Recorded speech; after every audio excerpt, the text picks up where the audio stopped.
બોટાદથી સમાચાર સામે આવી રહ્યા છે। બોટાદમાં ગ્રામજનો પોતાના પરિવાર સાથે મામલતદાર કચેરી ખાતે ભેગા થયા છે।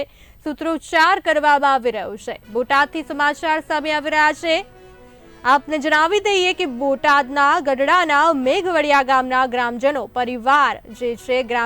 પરિવાર સાથે ઉપવાસ પર બેઠા છે। લોકો દ્વારા 7 વીઘા સરકારી જમીનમાં મકાનો વાડાઓ બનાવીને દબાણ કર્યું છે, તો ગ્રામજનો દ્વારા રજૂઆત છતાં કોઈ જ કાર્યવાહી ન થતા ઉપવાસ પર બેઠા છે। દબાણ જે છે તંત્ર દ્વારા દૂર કરવામાં નહીં આવે ત્યાં સુધી ઉપવાસ પર બેસવાનો નિર્ણય જે છે તે યથાવત રાખવામાં આવ્યો છે।